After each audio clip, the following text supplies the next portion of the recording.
Welcome to mind burn classes. मैं Ramesh sir एक बार फिर सिंथेसिस में सिंपल सेंटेंस बनाने का एक नया रूल लेके आया हूँ। आज हम पढ़ने जा रहे हैं बाय यूजिंग ऑफ एडवर्ब या एडवर्ब फ्रेज या एडवर्बियल फ्रेज। तो स्टूडेंट्स आइए जानते हैं कि इस रूल का प्रयोग करके हम सिंपल सेंटेंस कैसे बनाएं, और इस रूल को हम बहुत ही अच्छे से डिटेल में पढ़ने वाले हैं ताकि आपको दोबारा कभी पढ़ना ना पड़े। तो आइए देखते हैं बाय यूजिंग ऑफ एडवर्ब या एडवर्ब फ्रेज या एडवर्बियल फ्रेज। तो सबसे पहले वही कब जोड़ें, तो कहता है जब एक सेंटेंस में आई वर्ब की दूसरे सेंटेंस में विशेषता बताई जाए तो विशेषता बताने वाले शब्द को एडवर्ब तथा शब्दों के समूह को एडवर्ब या एडवर्बियल फ्रेज कहते हैं। मीन्स एक सेंटेंस में एक वर्ब आएगी और उस वर्ब की दूसरे सेंटेंस में विशेषता बताई जाएगी। अगर विशेषता बताने वाला शब्द एक है, एक ही वर्ड है, तो एडवर्ब माना जाएगा। यदि शब्दों का समूह है तो एडवर्बियल फ्रेज माना जाएगा। तो अब कैसे जोड़ेंगे, तो कहता है कि एडवर्ब अधिकतर किसी वर्ब या एडजेक्टिव में एलवाई लगा के बनता है। मीन्स जो एडवर्ब होता है वो मोस्टली आपको किसी वर्ब किसी एडजेक्टिव में क्या लगा के बनाया जा सकता है, एलवाई। और एडवर्ब सेंटेंस के आरंभ में, बीच में व अंत में कहीं भी लग सकता है। मीन्स हमें जब भी एडवर्ब का प्रयोग करना है तो उसको हम तीन जगह रख सकते हैं, वाक्य के आरंभ में, बीच में और अंत में। तो हमें ये भी ध्यान रखना है स्टूडेंट कि हम उसे जब चाहे आरंभ में, बीच में या अंत में नहीं रख सकते। एकदम परफेक्ट लॉ होगा उसका कि उसको कब आरंभ में रखना चाहिए, कब उसे बीच में रखना चाहिए और कब उसे अंत में रखना चाहिए।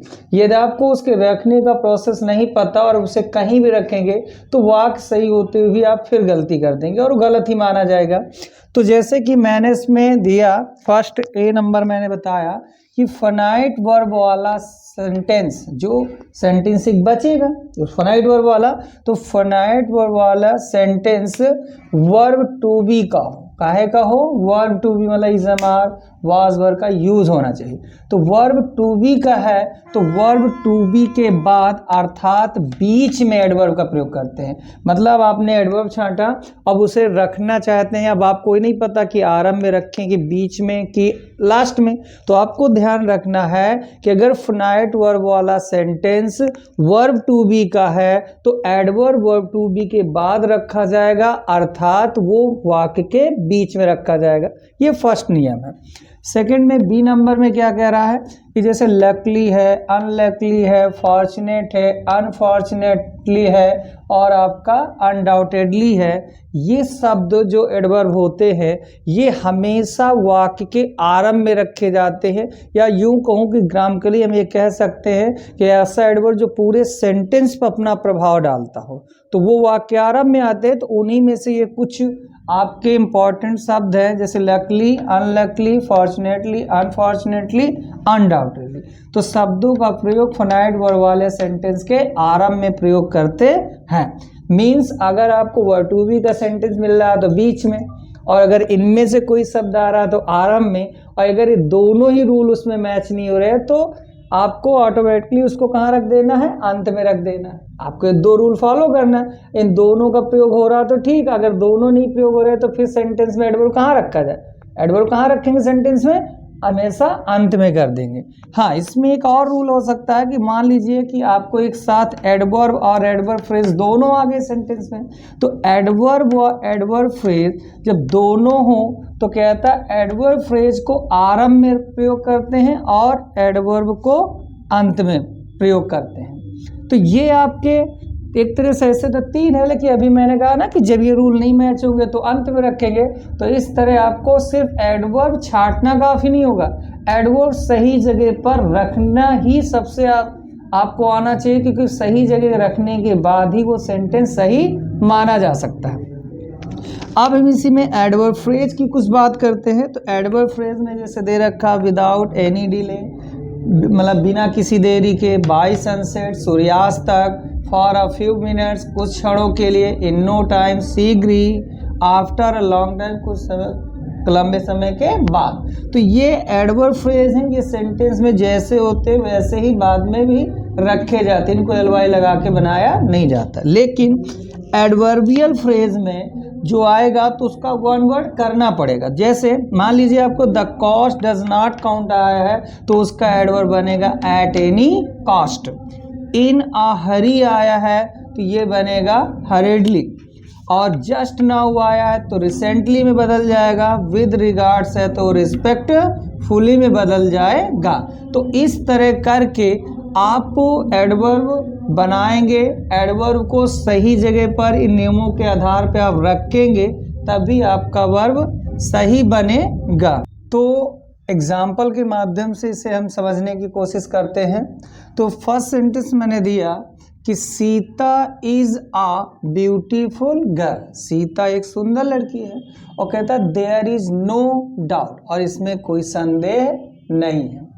तो आप देखेंगे इसमें कि यहाँ पर आप सबसे पहले देखिए सीता सुंदर लड़की, तो कहते हैं इसमें कोई संदेह, किसमें संदेह नहीं कि वो सुंदर लड़की है। अर्थात ये एक सेंटेंस में आई वर्ब के लिए दूसरे सेंटेंस में क्या बताया जा रही, विशेषता, और वो भी एक ये मान के चलिए कि फ्रेज के रूप में। भाई नो डाउट कह रहा हूँ, संदेह नहीं है, तो फ्रेज के रूप में मानेंगे। तो फ्रेज के रूप में आए या एक शब्द में आए चाहे फ्रेज में आए, है तो विशेषता बता रहा है, और विशेषता किसकी बता रहा है, वर्ब की।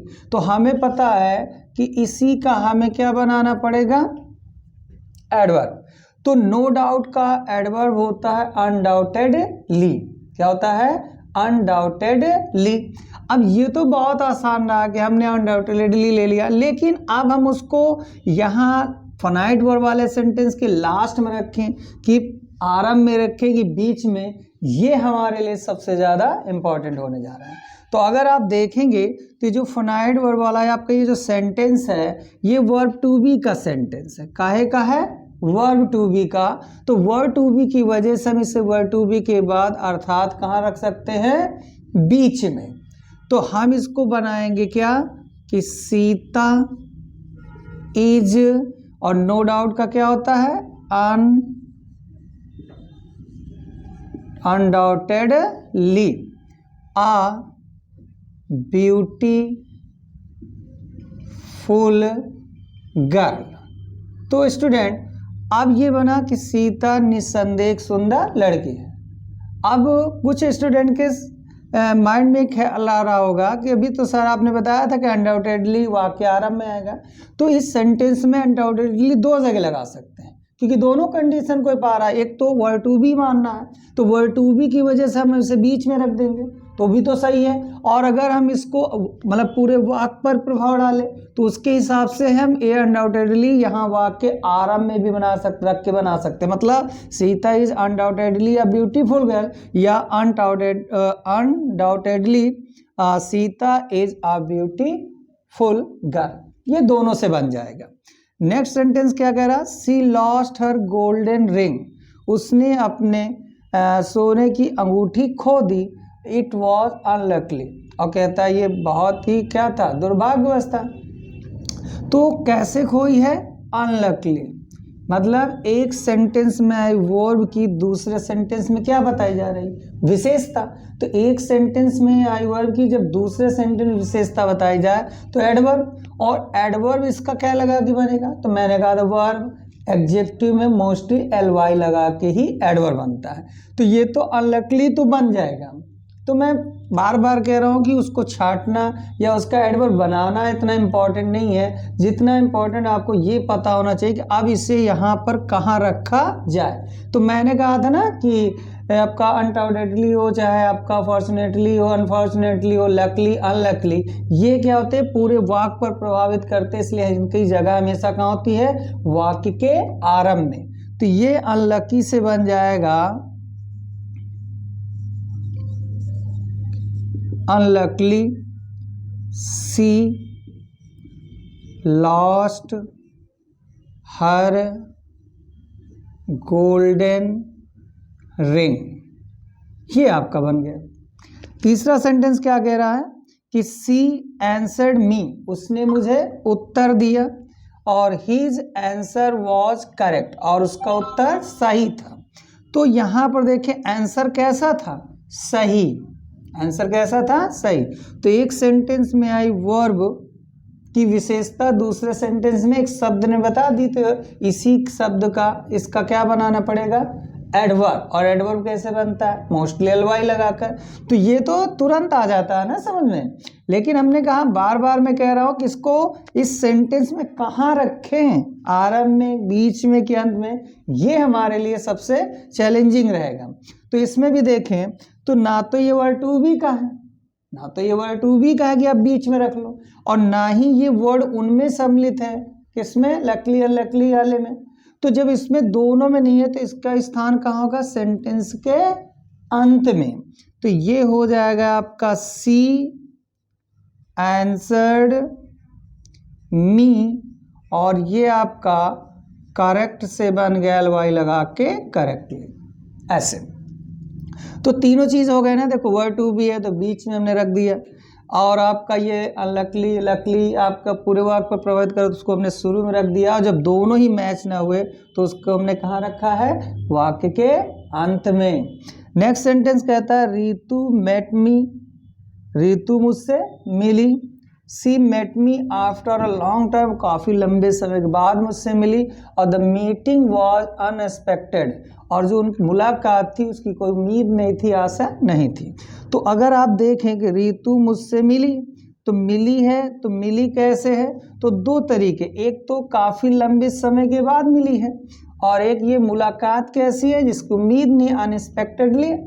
तो इसमें देखो ये सिंगल वर्ड है आपका, और इसमें क्या है, शब्दों का समूह है। तो मैं पहले भी बता चुका हूं कि जब एक शब्द आएगा तो एडवर्ब होगा, अर्थात उसमें एलवाई लगा के बन जाएगा, और जब एक से ज़्यादा शब्द होंगे तो या तो एडवर्ब फ्रेज होगा, एडवर्बियल फ्रेज। तो एडवर्बियल फ्रेज को तो मैं बता ही चुका हूं, तो उसको वन शॉट में वन वर्ड करना पड़ता है, लेकिन एडवर्ब फ्रेज जैसा हो वैसा ही रखते हैं। तो अब बात आ गई कि इसमें दोनों आ गए, तो मैंने पहले ही बताया था कि जब एडवर्ब फ्रेज दोनों आ जाए तो एडवर्ब फ्रेज को वाक्य के आरंभ में रख देना चाहिए और एडवर्ब को वाक्य के अंत में। तो ये बन जाएगा आपका after a long time Ritu met me, और वहां से ले आएंगे इसको तो अनएक्सपेक्टेडली। तो ये आपका बन गया after a long time Ritu met me unexpectedly.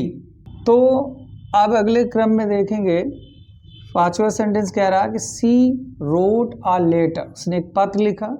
C wrote in अ हरी, और उसने जल्दी में लिखा। तो ये वर्ब आपका रोट, तो कैसे लिखा है, जल्दी में लिखा। ये देखिए आपका ये आ गया कि नहीं आ गया। तो एक सेंटेंस में आई वर्ब की दूसरे सेंटेंस में क्या बता गई, विशेषता। और मैं कह भी रहा हूं कि अगर शब्दों का समूह विशेषता बताएगा तो या तो एडवर्बियल फ्रेज होगा या तो एडवर्ब फ्रेज, और एक वर्ड होगा तो वो एडवर्ब। एडवर्ब मैंने कहा कैसे बनता है, एलवाई लगा के किसी भी वर्ब या एडजेक्टिव में। एडवर्बियल फ्रेज को चेंज करना पड़ेगा एडवर्ब, जबकि एडवर्ब फ्रेज चेंज नहीं होता।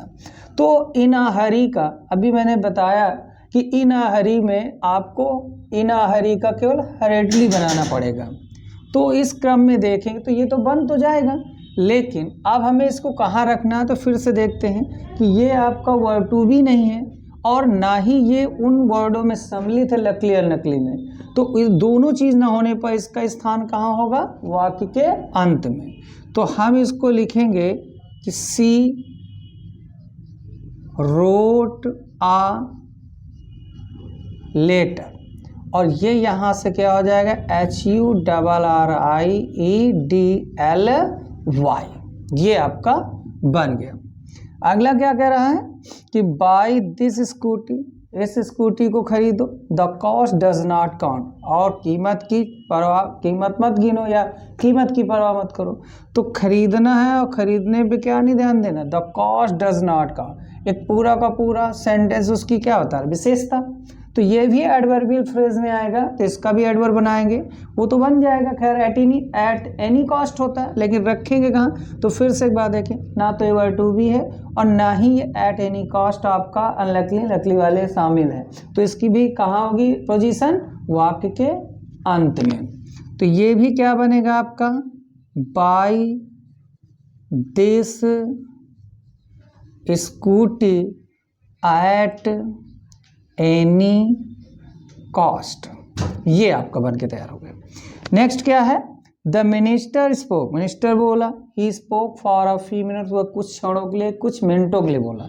तो मिनिस्टर बोला तो कैसे बोला है, फॉर अ फ्यू मिनट्स। तो जैसा कि आपने वीडियो देखा तो उसमें बताया गया था ये आपका एडवर्ब फ्रेज है, और एडवर्ब फ्रेज को कोई वन वर्ड में बदलने की जरूरत नहीं, वो जैसे होते हैं वैसे लिखा जाते हैं। और इसकी पोजीशन अब आप समझ गए होंगे कि ना तो ये वर्ब टू बी है, ना ही वो लकली अनलकली है ना, फॉर्चुनेटली में सम्मिलित है, तो उसकी भी पोजीशन कहाँ होगी, वाक्य के अंत में। तो ये क्या बनेगा student, the minister spoke for a few minutes, ये आपका बन के तैयार हो गया। नेक्स्ट क्या कह रहा है कि my friend spend all his money, मेरे मित्र ने अपना सारा धन खर्च कर दिया, और दिस वाज फुलिश, यह बेवकूफ़ी थी। तो कैसे उसने धन खर्चा किया है, फुलिश, मूर्खता से, मूर्खता थी ना धन खर्च करना। तो एक सेंटेंस में आई वर्ब की दूसरे सेंटेंस विशेषता बता दी, और चूंकि एक सिंगल वर्ड है तो उसमें ly लगा के हम क्या बना लेंगे, एडवर्ब। पोजीशन अब शायद मुझे आपको बताने की जरूरत नहीं कि उसकी पोजीशन कहाँ होगी, वाक्य के अंत में। क्यों, क्योंकि आप बार बार वही देखेंगे तो वर्ब टू भी नहीं है, ना ही आपका फुलिश जो शब्द है वो लकली लकली वाले वर्ड में सम्मिलित है कि उसे आरंभ में रख दें, जब दोनों न हो तो कहाँ रखते हैं, अंत में। तो ये आपका सेंटेंस बन जाएगा, my friend spent all his money, और यहाँ आपका हो जाएगा फुलिश से बन जाएगा फुलिश। तो इस तरह हम एडवर्ब छांटना बहुत आसान हो गया। और अब अगर आपने वीडियो को बहुत ध्यान से देखा होगा तो उसकी पोजीशन भी आपको क्लियर करने में कोई दिक्कत ना आएगी। आई होप कि आपको ये रूल बहुत अच्छे समझ में आया, वीडियो आपको पसंद आए। वीडियो पसंद आए तो चैनल को लाइक करें, सब्सक्राइब करें। वीडियो देखने के लिए बहुत बहुत धन्यवाद, थैंक यू।